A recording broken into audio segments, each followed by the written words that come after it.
Hello everyone and welcome back to the Great Book of Grudges. My name is Nathan and today we're going to talk about Age of Sigmar, specifically a little bit of lore. So as we know, during the end times a lot of lore was changed, and drastically it was changed after when it became Age of Sigmar. And there's a bit of an issue where I've always seen that, where we know now that in the old world, the gods that we had in the old world were survivors of a world previous to that. And now in Age of Sigmar, the gods we have there are the survivors of the old world. So it leads us to question, chaos always wins.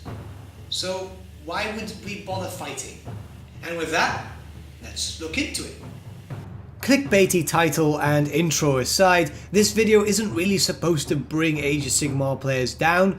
Far from it, it's more to discuss a lore matter that was brought in the end times and is carrying on in Age of Sigmar. If it's the case that this is a cycle and chaos inevitably win each time, is there an actual point in fighting? I mean, if we look at it in a lore perspective, yeah, of course some of the gods will try and fight back the chaos gods and so on, but what is the actual point? If chaos are due to win, we're pushing an endless cycle where chaos is just getting stronger and stronger.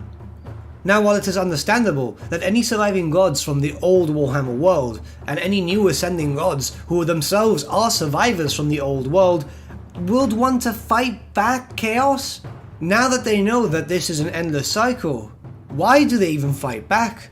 Would their efforts not be placed better in terms of trying to escape the cycle? Trying to find a different way to go? Or maybe just find a different universe to inhabit?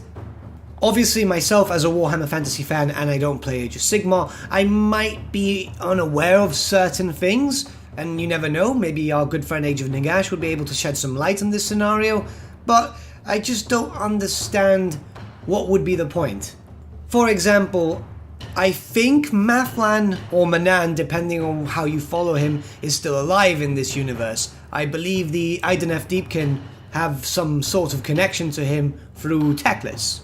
He would have been a god that not only survived the end times, but was also alive in the event prior to the Warhammer Fantasy Battles universe, in the established lore, of course.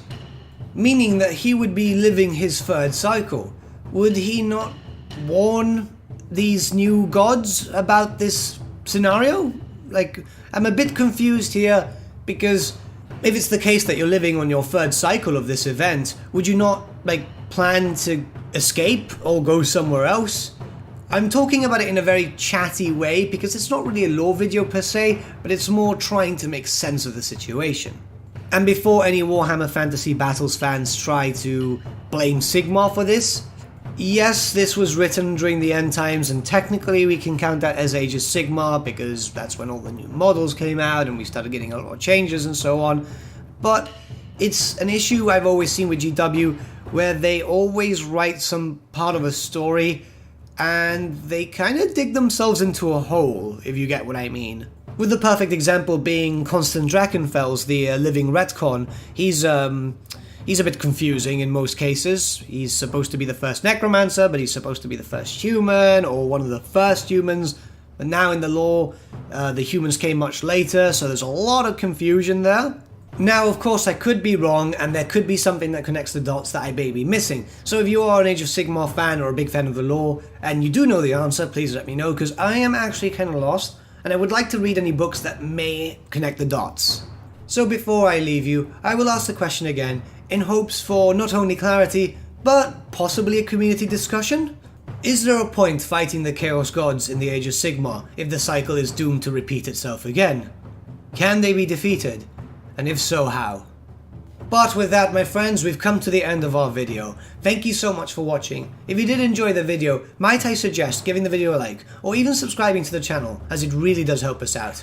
Once again, thank you so much for watching. I shall see you all again very, very soon. Have a good day.